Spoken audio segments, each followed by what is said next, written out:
evening.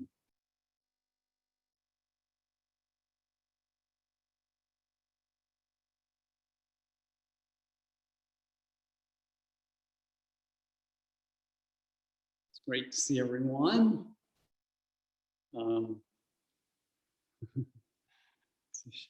Shiv was here last week, now he's on the screen. How'd you do that? Okay. And Jerry was here a month ago and now he's on the screen. So more of you need to come here sometimes. Oh yeah, David's here a week ago. Ellen will be here in another week or so. So yeah, I hope that everyone has been attentive to those obstacles and dealing with them more successfully and making progress in creating a practice, establishing a practice that is steady and comfortable and feels natural and appealing, all those things. So let us think about some of the things that we talked about last week. For example, getting in a comfortable position. And so you want to take a little time to do that now. I'm getting situated because my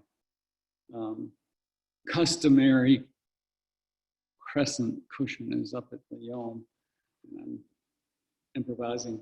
But remembering that what we really want to do is to have our spine upright, comfortable position, so that Shakti can move up and down the spine easily. No crooks or twists for it. And that we can be relaxed and comfortable and enjoy meditation. So, giving due attention to that issue. You can get yourself situated. Close your eyes.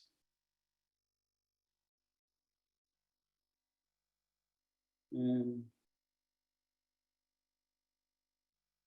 turn your attention inward. There's another thing we discussed last week is turning your attention inward.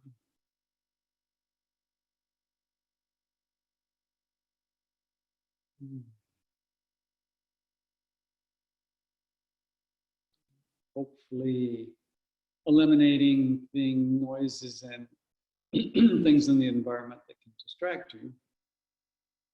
But if you can't eliminate them, you can turn your attention away from them.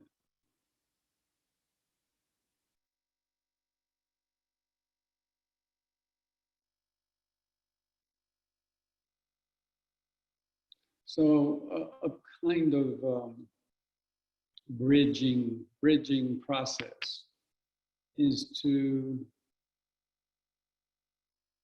first of all, as you close your eyes and turn your attention inward, to deal with your physical body. So, we've established the best posture we can, but now we can kind of survey our limbs and our trunk and see where we might be holding tension, because tension in the physical body is going to distract us because it uses up energy and it is actually implying the intention to move. So when the muscles are tense, there is a subliminal sense that I'm about to to act in some way. I'm about to move my arm or my head or whatever. So when the muscles are relaxed, that intention to make physical movements fades, and our attention can be enhanced for the meditation.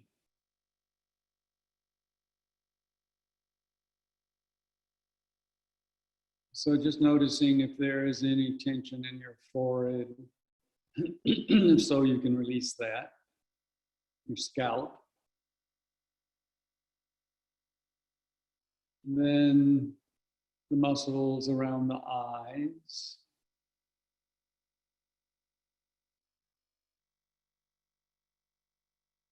Around the nose, the cheeks, around the mouth. Letting all that relax.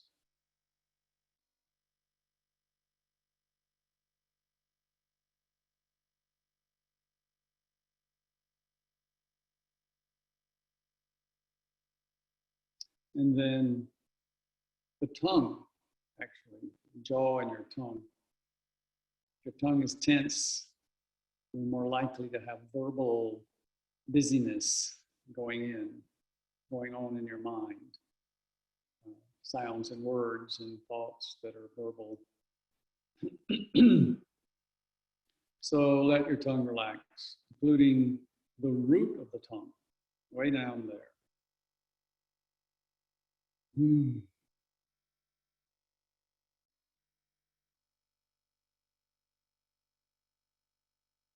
then bringing your attention to your shoulders. Your shoulders are raised. You are carrying the weight of the world there. You don't need to do that. We'll let the world take care of itself right now.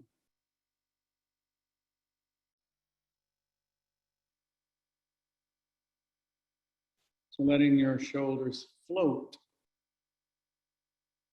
around the central column that is your spine.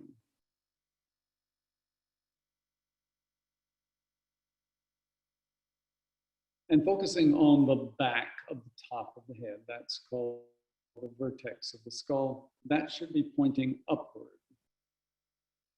If your chin is stuck forward and your head is bent back, that provides a kind of kink in your spine that blocks the energy from flowing upward.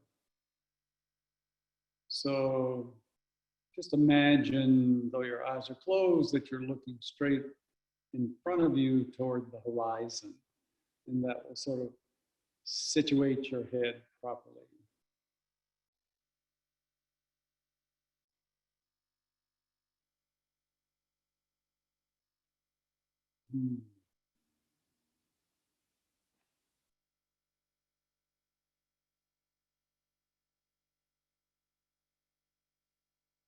So then any tension in the arms, let's let that go. Upper arms, forearms, and the hands. Often our hands are still tense, which means we're still anticipating doing something. But right now we're not going to do anything.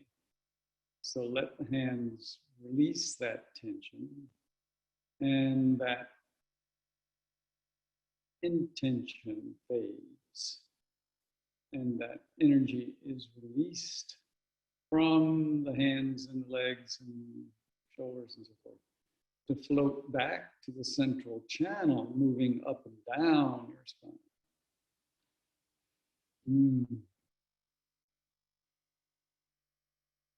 You might be able to feel the difference when you do that.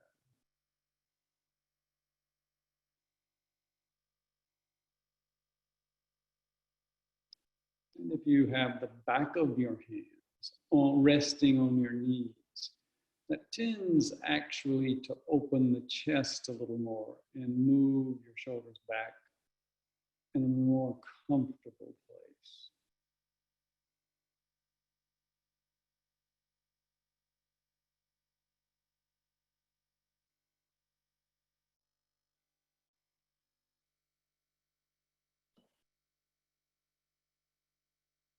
So we're moving on down to the torso, releasing the tension in your chest and abdomen, which allows the breath to move more freely. It's an important thing in meditation.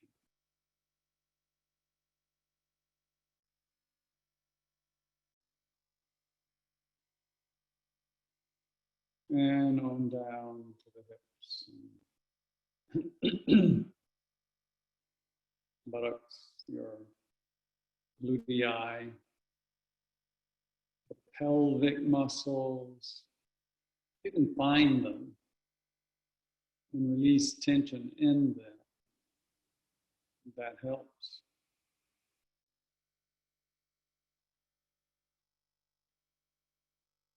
The floor of the pelvis, front of the thighs, back of the thighs.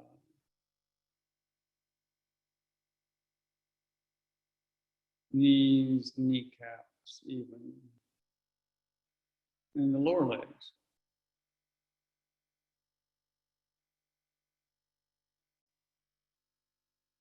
You might be surprised to find tension in some of these far-flung outposts in your body. But if it's there, it's really helpful to release it.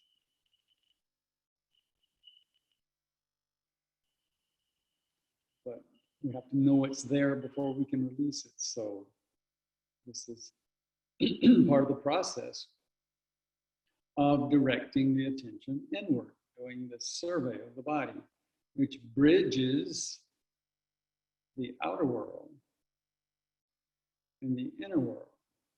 So as we release the tension in our ankles and feet, arches of the feet, toes, and complete that, then we can fully turn our attention to the breath, which is a more subtle realm.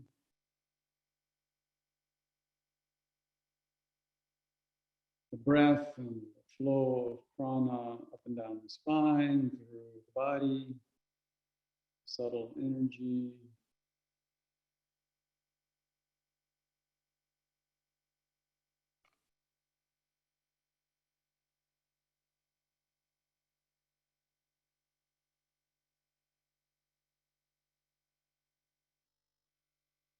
And if you know how to do the Kapalbhati, you can do that a little bit, and it releases a lot of tension in the whole energy system.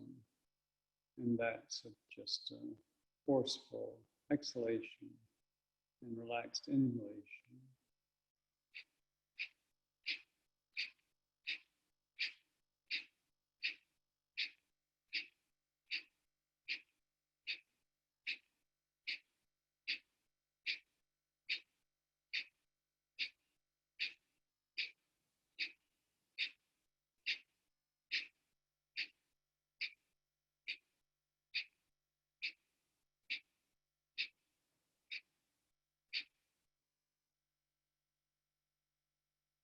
Do that and then relax. You can feel a shift in the free flow of energy through the body. And certainly a more relaxed and sort of touching toward ecstasy kind of feeling of release and freedom inside.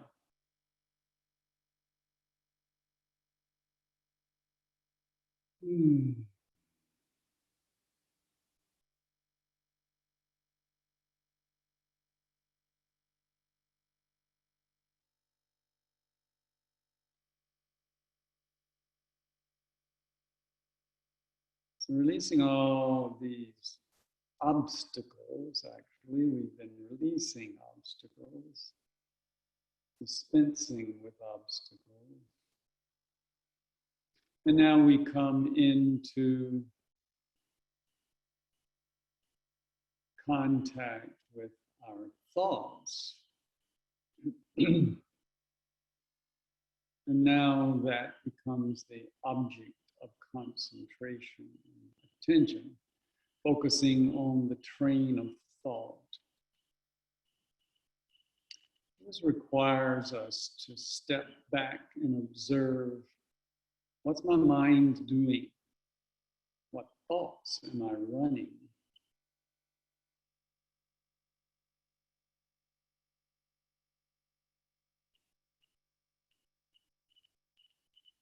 Usually, if we've gotten in a good posture, we've relaxed all the muscles, done a little breath work, the mind becomes a little less hectic. So you might find that it's quieter than usual. And that's pleasant.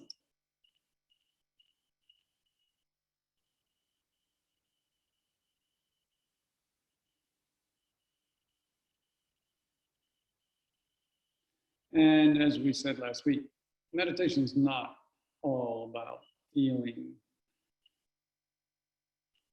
pleasure or pleasantness or even ecstasy. It's also about moving the energy up to connect with the unitary consciousness. But any degree of pleasant feelings that we can create are an asset, because that provides an incentive to sit down and meditate. Like, oh, when I sit down and do all of this, it feels so good. I don't want to miss it.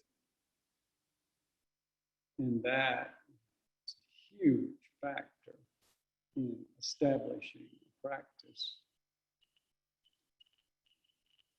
If it feels wonderful and I feel serene, wow, I have an incentive to sit. So this way we work with ourselves patiently.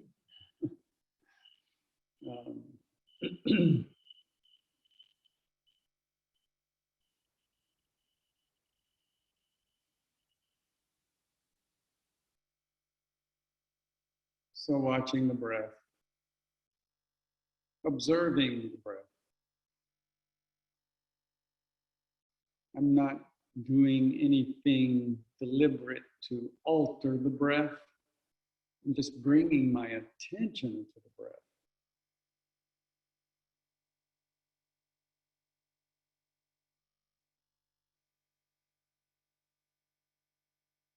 Noticing the rate, noticing the rhythm or the lack thereof. Noticing which parts of my body expand and contract when I inhale and exhale.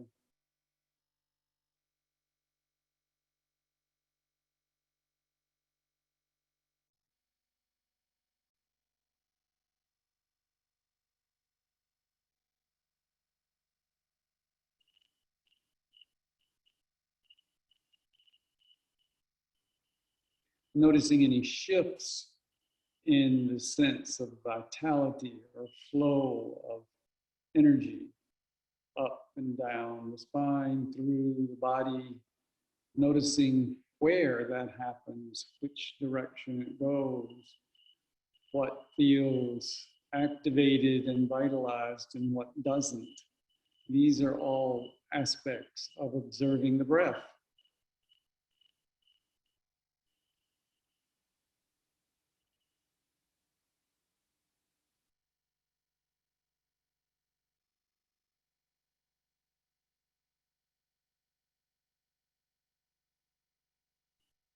As you've heard me say before, bringing attention to the breath is a revolutionary act. Why? Because the breath is usually unconscious. And yet the breath is right there between the mind and the body, right there mediating so many shifts and changes. And we're unconscious of it. So bringing it into awareness, suddenly gives us the option to nudge it in one direction or another, or encourage it to move in a different way, or understand what's going on inside. Observing the breath awareness.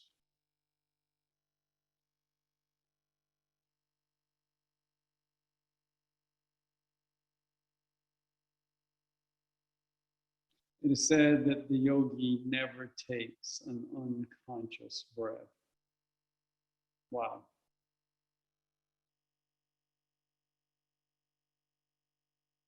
Whereas generally we never take a conscious breath. So this is a revolutionary shift to breathe consciously.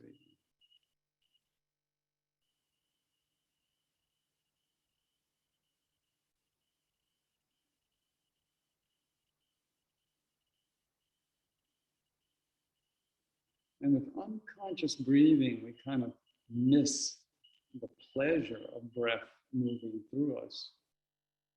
Really, you might call that the joy of being alive.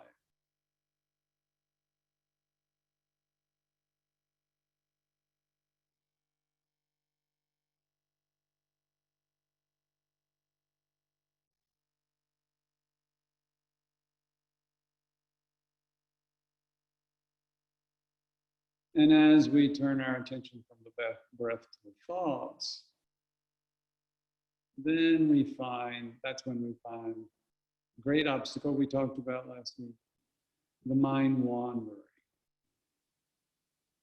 The mind forgetting that we're meditating and going into a laundry list of things I have to do, reasons I really don't have time to be sitting here like this, and all kinds of other distractions that become huge obstacles to the practice. So it helps to know, as we said last week, that a major process in meditation is bringing the attention back when it wanders. So the attention wanders to other outside things. I bring it back to observing the breath. Or I bring it back to observing the thought patterns.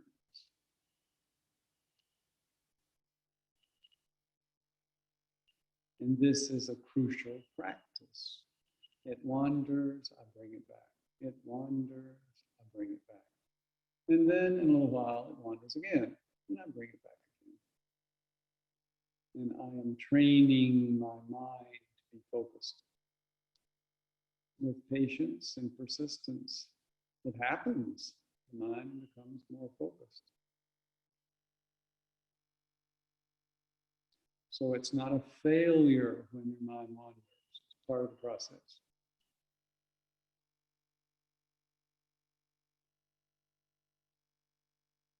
In fact, you can't fail.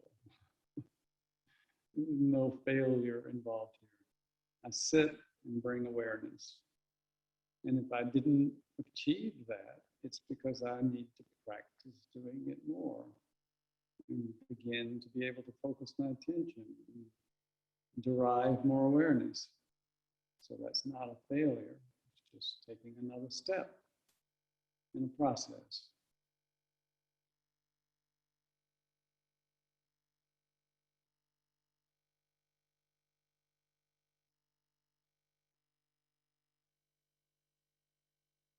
So relax, failure free. And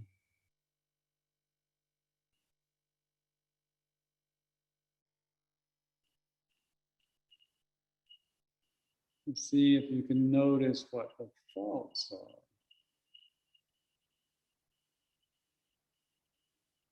If they are repetitive and they are distracting you, then you can direct your attention elsewhere and let them disperse or fade, you can bring your attention back to the breath. Or you can bring your attention to a certain point, like the point between the eyebrows or the heart center.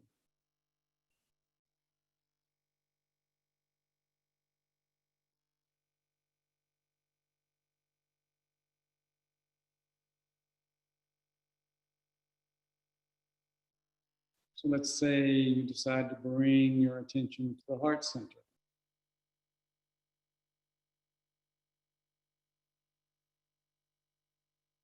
And it wanders and you bring it back. And it wanders and you bring it back. But check in. Are there still thoughts going through your head? Maybe they faded or maybe they floated away.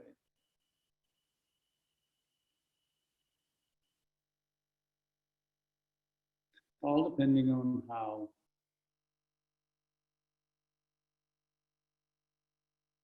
that's the right word, concentrated your focus can be.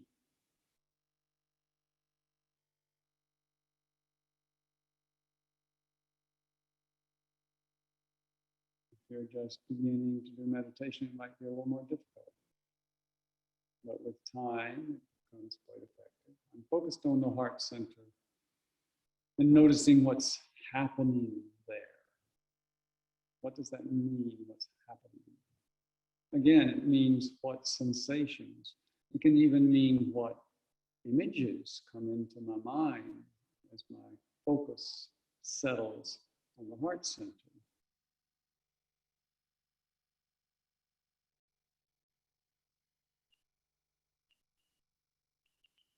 So now we're actually shifting from verbal thoughts to awareness of imagery.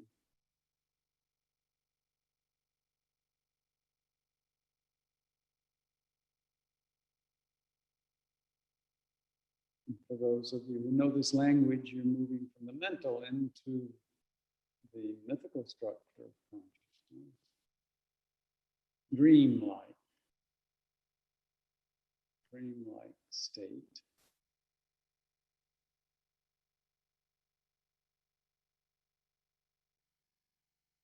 And again, we want to notice the imagery, but not really get involved in it, not become preoccupied with it. Just let imagery appear, images float away, and others come moving past.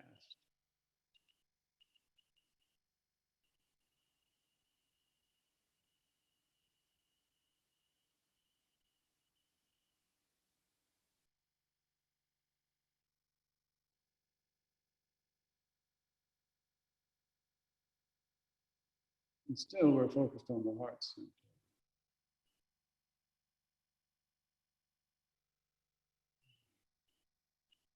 Or perhaps you're focusing on the third eye, point between the eyebrows.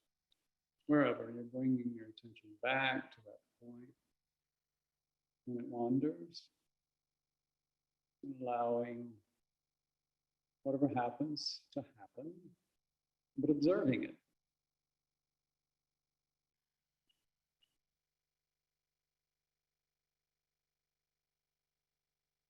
Helps to remember that meditation is sort of like a spectator sport. You don't really need to do anything, you're just watching and becoming aware.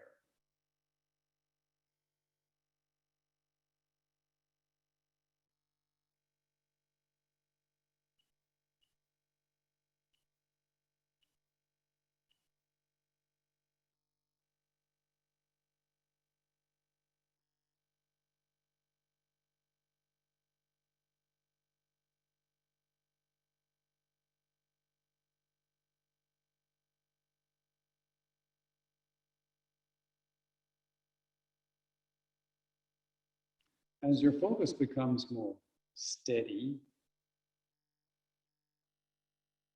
you may notice some heat being generated in your body, up your spine.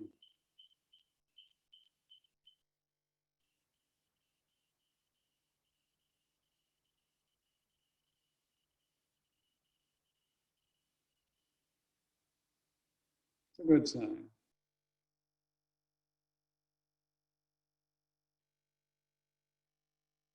Like starting a fire with a magnifying glass. And that light is, the light of consciousness is focused and intense, creates heat.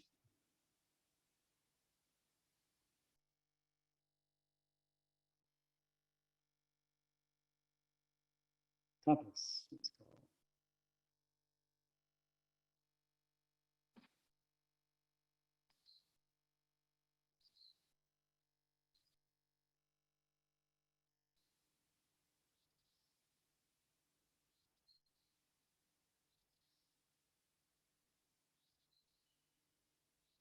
So holding that focus on the heart center or the third eye, whatever point you chose, and see what happens.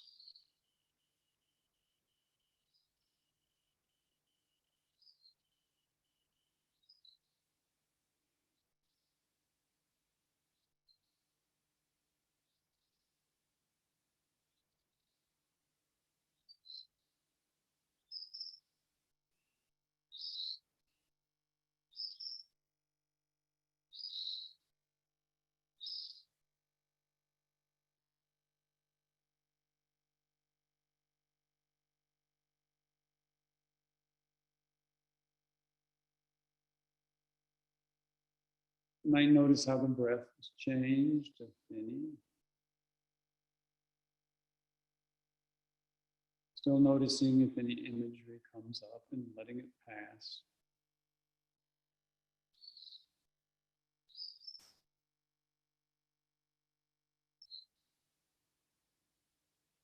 Notice what's happening in the center, the chakra, where you're focusing. Bringing that attention there activates it. So see what happens.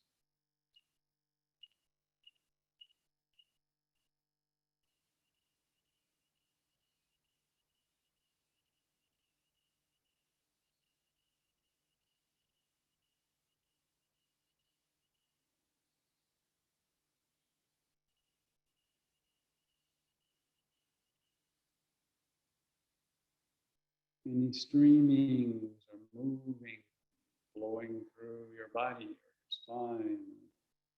Just be aware.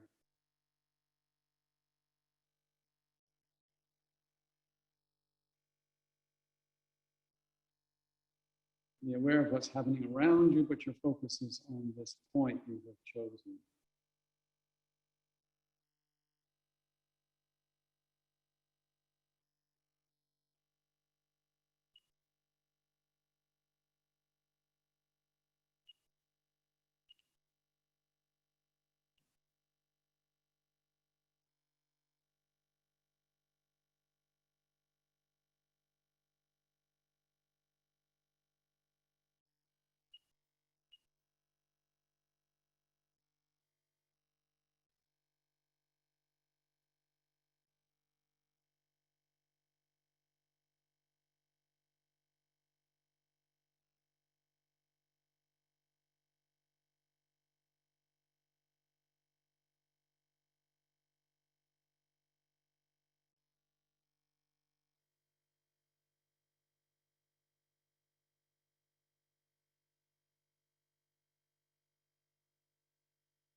If your mind wanders from that point, bring it back. If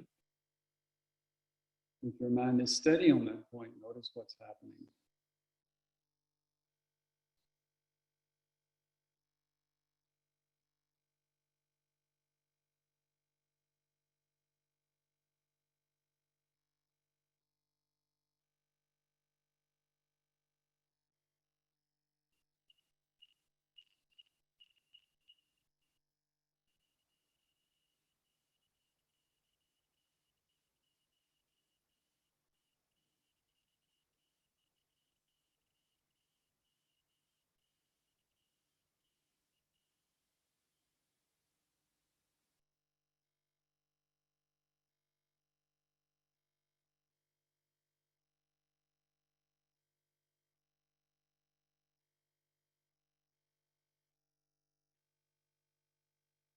If your focus is steady,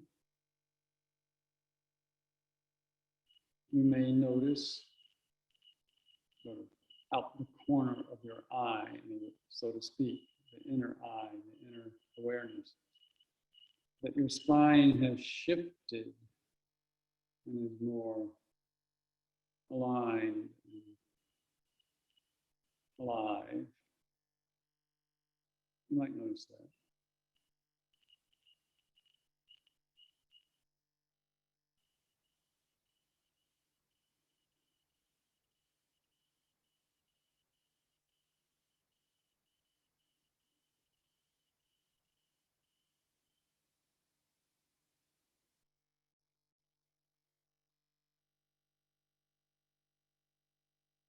If you can sustain the focus, it's really good.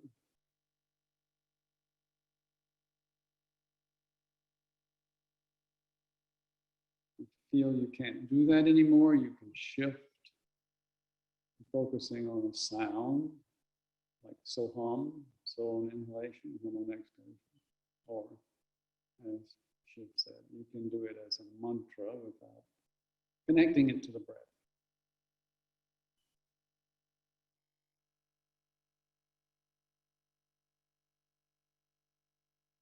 Some people might find focus on a sound easier than focus on a point.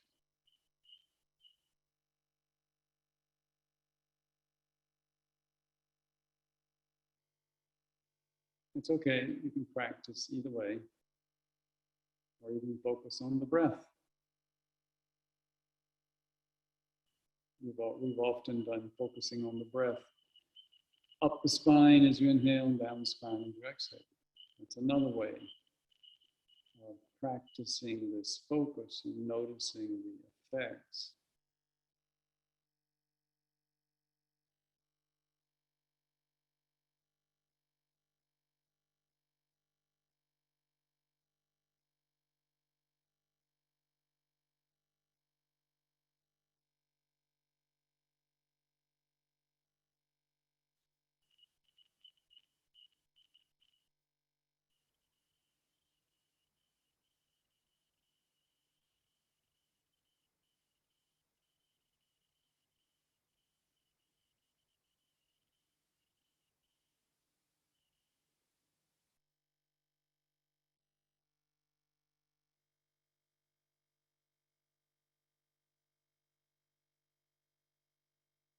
Whatever else comes out of this meditation experience, you have taken steps toward developing a focused, one-pointed mind, attention.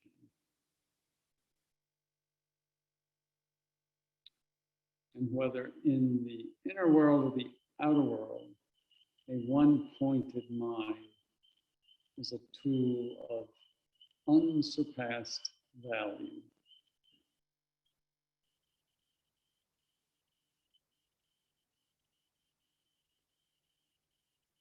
Extremely useful,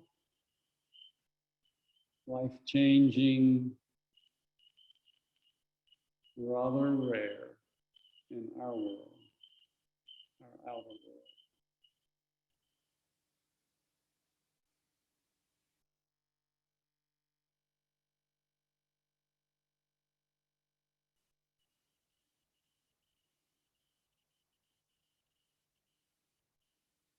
If you have shifted to another point or a sound, it's fine, but then stay with it for a while. Don't let that be part of a wandering attention, a meditation dilettante or whatever. Focus is the name of the game. Dharana, the flow of attention, directed to one point.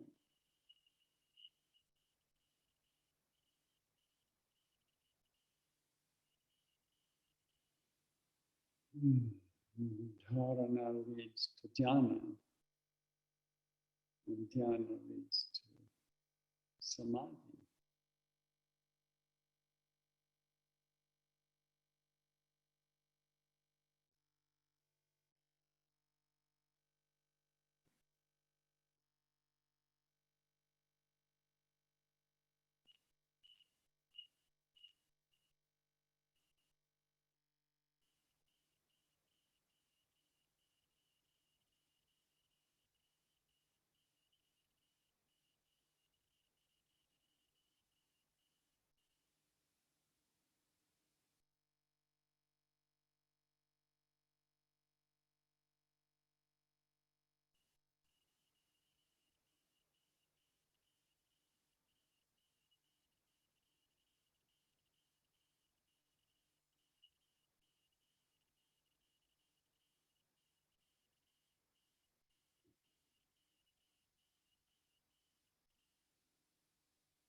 So now, if you're not already focusing on the heart center, let your attention float to that point, to the heart center, and settle there for a few moments.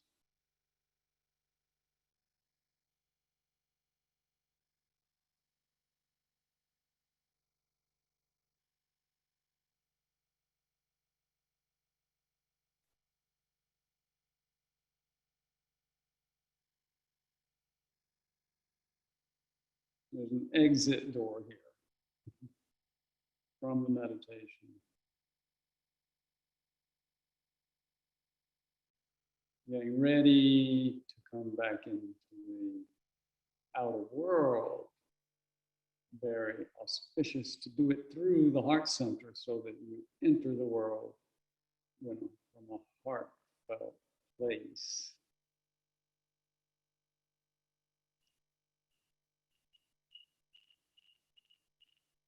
So, noticing what it's like to be at the heart center, enjoying it.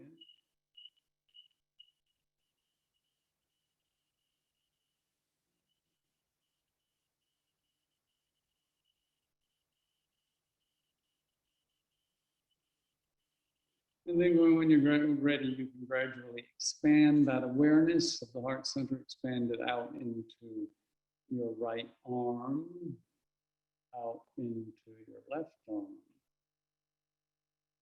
Not leaving the heart center, just expanding your attention out from it. Extending it up to the crown of your head,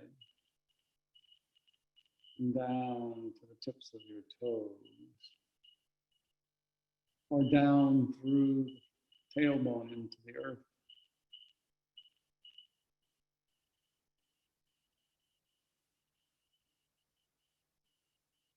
Still centered at the heart. You move your fingers a bit, your toes, your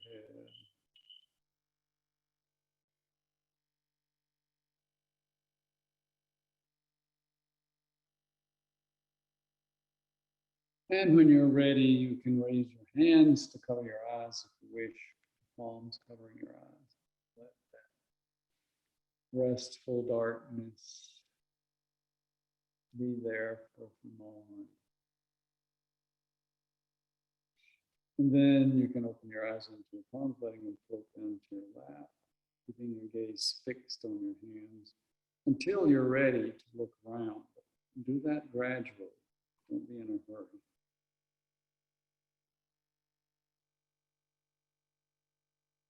So you can unfold your limbs and move around a little bit. Circulation back into your legs, whatever you need to do after sitting for a bit.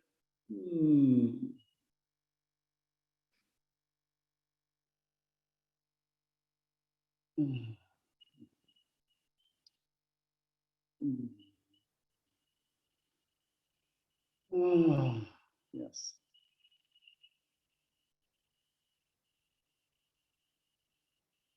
So in this present world, there would be a questionnaire at this point.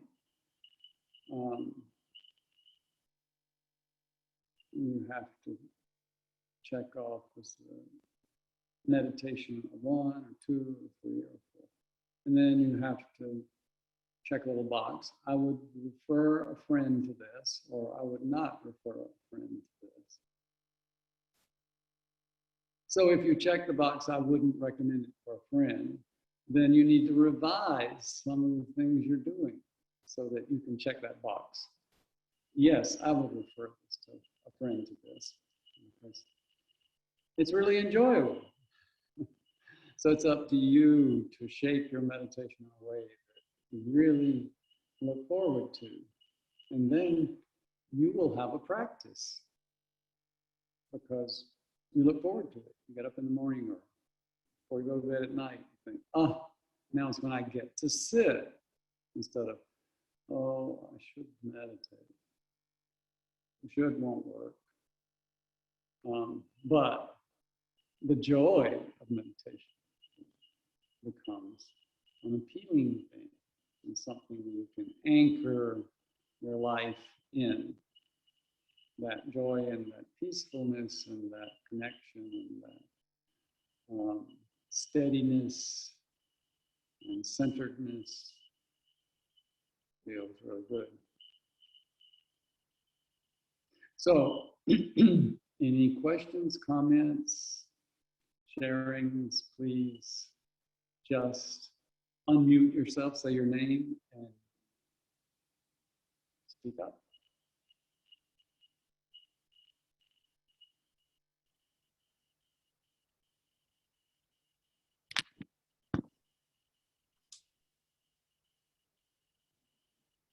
Battery for 100%.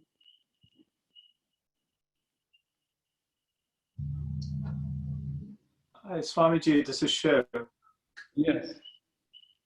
I bought a meditation mat, and I noticed right now that when I was meditating, maybe it's just the position, it's just my back sometimes is very tight. Not the lower back, but the middle of the back is tight. Yeah. Yeah. So is there a position how you adjust on the mat?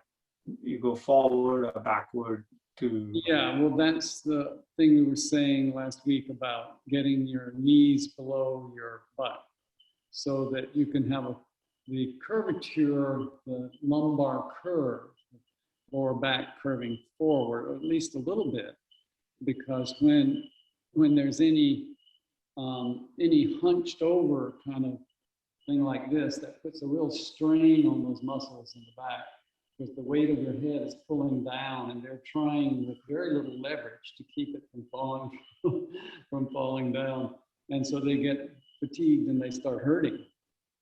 So to the extent that we can get our spine in that upright position and relax it, then those muscles are not being overworked and they remain comfortable.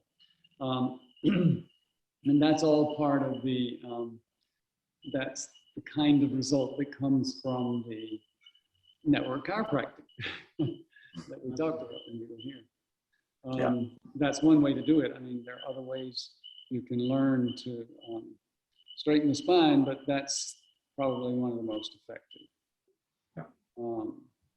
So yeah, you can sit by a mirror and look and see what's happening to my spine. Am I hunched over? You know, we get used to hunching over, like working at a desk or whatever. We're used to bending over, and we forget that that's what we're doing. It feels normal, but actually, these little paraspinal muscles back there are going, "Oh no, how long do you want me to do this? I'm worn out."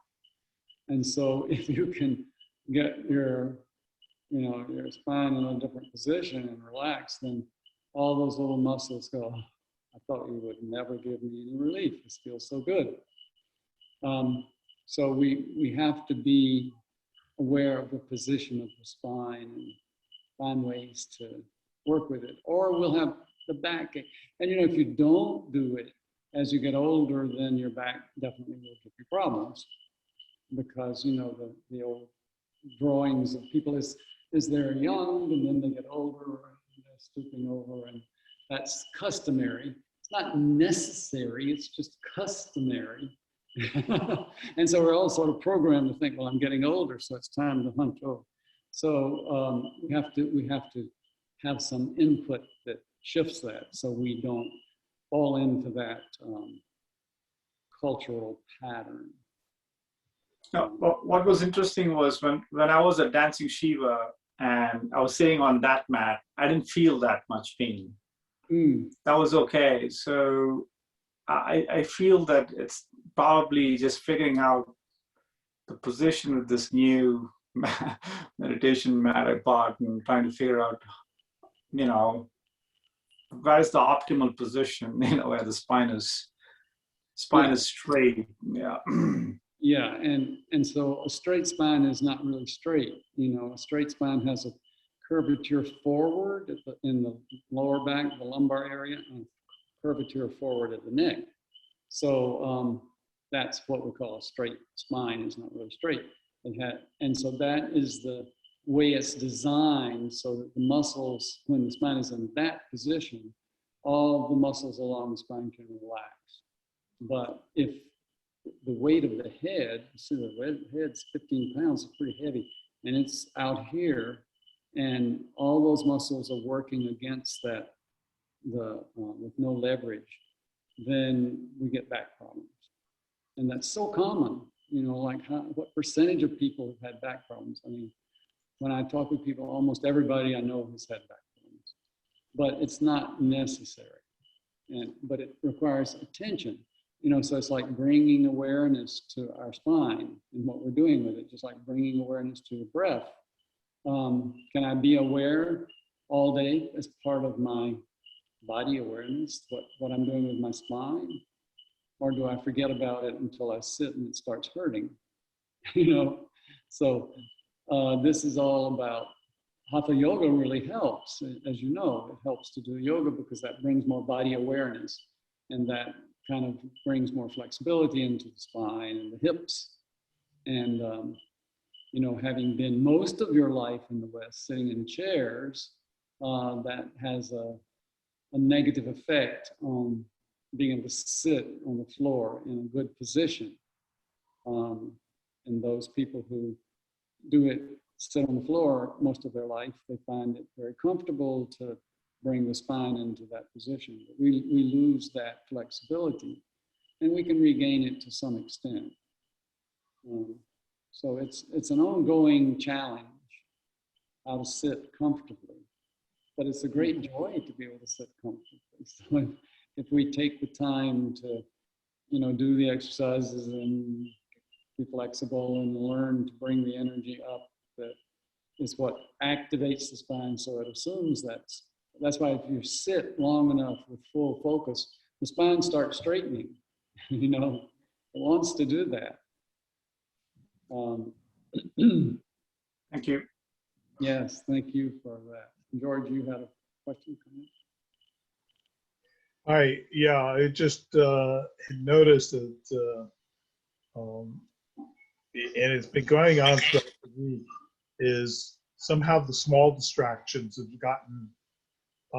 become more prevalent, just in terms of street noise and things like tonight. I had dried on sweat on me, and it was sort of an irritant throughout the set.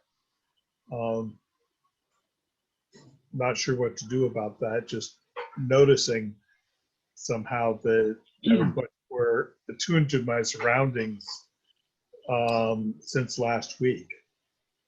Yeah, well, the goal is to be able to ignore that and bring your attention inward.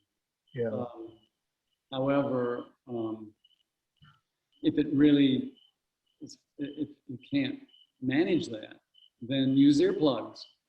And the yogis used to take a silk cloth and put, what's it called? King's cumin. These little seeds in it, and then put that in the ear to block out the sounds while they were meditating. And it works, it helps.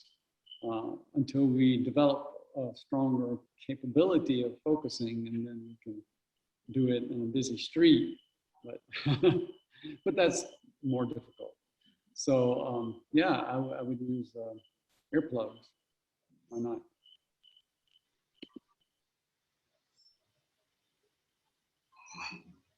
Thank you for that question, comment. Yeah. Who else has? So Jody has a question. Oh, Jody, you got a question? Well, her comment is, I'm a bit nonverbal, but I'm curious if the concept of one-pointed focus is related to tapas, and that if I choose to focus completely on one thing and keep everything else out, that allows life force to flow more potently through me. And how does one choose that one thing? The answer is yes, yes. It does. It is tapas. It is a very important example of tapas. And yes, it does allow the energy to flow more. And so, what to focus on? You know, there are traditional foci, you know, like chakras, like heart chakra. These are commonly used. The point between the eyebrows, the heart chakra, or the breath. And, you know, to some extent, it's okay. Wherever you focus, just, you know, use that as your focus, and you're practicing and developing the tapas to do that. But for each person, you know, if you have a lot of emotional things going on, and, you know, that's distracting you, then focus on the heart center and learn to keep that center and not flying around. Similarly, if you're always thinking, and thoughts go everywhere, then use this point between the eyebrows. It brings that mind and stuff to a point of rest and focus. So whatever works for you, but yes, it is. That's definitely a tapas, a practice of tapas. And you know, for those of you who aren't familiar with that term, most of you are. I know, I see who you are. But tapas is containment and focus. And believe me, we live in a world, especially in the West, where tapas is almost unknown. People don't have that capacity. They're always multitasking and running around, and, you know, kind of going in random directions, like Brownian movement, you know. And so actually developing one-pointedness is rare, as I said, in meditation. But by the same token, that's something we need. We need that tapas, and developing it can change our lives. So yes, meditation is a great way to do that. There are other practices that aren't really considered meditation so much, that are used for practicing tapas.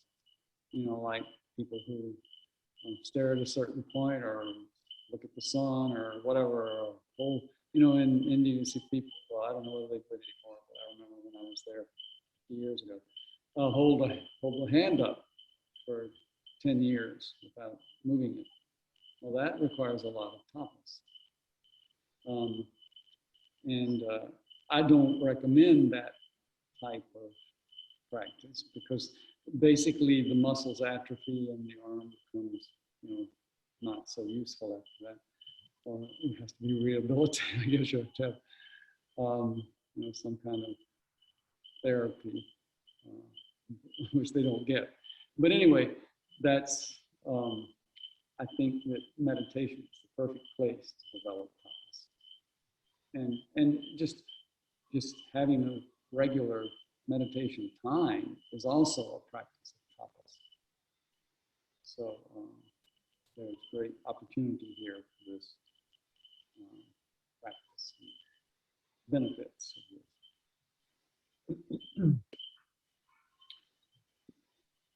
So she continues and asks, how does this apply to our daily lives and finding a tapas in that? Yeah, well, it applies in daily life, like, I have my meals at a regular time. Well, that's a tapas. And that has great benefits. Setting up rhythms in your life, not rigid routines, but rhythms. The body functions on rhythms. It's a stress on the body to eat sometimes at 1 o'clock and sometimes at 5 o'clock and the next morning at 8 o'clock, and that's it's hard for the physiologic processes to function when they don't have a rhythm. So that's a reason to do it in terms of health, but it's also without that capacity for tapas, it's hard to do that. You won't find that you're doing anything on a regular basis because in order to do that, you need the capacity for tapas. You need to develop that capacity. So it has great repercussions for life. And,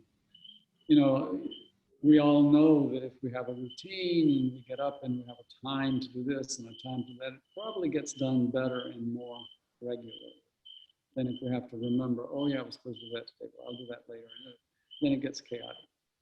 So tapas is a very practical part of life as well as a mainstay in the meditation and inner work. Does that answer that, Jody? Yeah.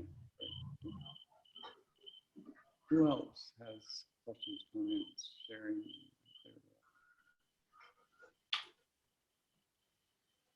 Swamiji, I have one question regarding one-pointed focus. Does mantra help with one-pointed focus? Absolutely. And so that's another point. If you don't use a chakra or you don't use breath, you can use a sound. A mantra is a point of focus. Absolutely. And doing japa or mantra repetition requires tapas as well. So, if I'm going to repeat the mantra, and that's one reason we use a mala, because I can, go bead to bead to bead to bead. Otherwise, I do the mantra 3 or 4 times, and then my mind goes off to something else, and then I realize a moment or two later, oh yeah, I was doing the mantra. So this is a tapas developer, this little thing around your neck. And so using mantra is another thing. It's a very powerful way to develop focus and time tested, and has all kinds of other benefits as well. Yeah. Well, and then the alphabet, the door alphabet. Yeah. Well, I talked about that last time. I think, just looking at the door and bringing your eyes and doing that that helps with focus tremendously. So there are many techniques. Choose one that you like and work with it for a while, and you will see changes in yourself and your life and your meditation. Yeah. It's very inexpensive and great benefits. I mean, you can buy a mala for $2. If you're going to watch your breath, it doesn't cost anything at all. And, so the only hooker is you have to find a way to do it that makes it appealing. So you will do it. Remember that you're a human being, and working with a human being, they are kind of difficult. They need a lot of training. So just like you would train a dog, you have to train yourself.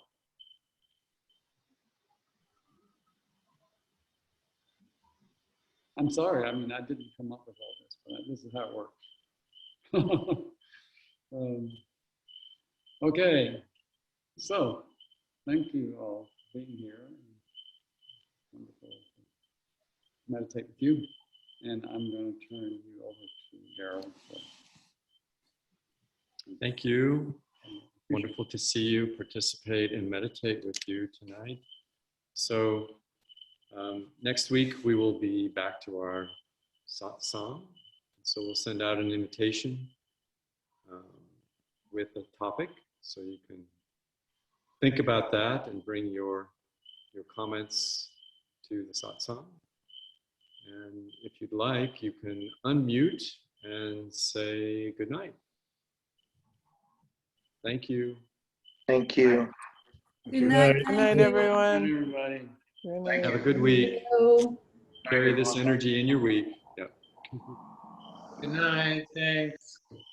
Thank you. Night, everyone. Thank you, Arabella.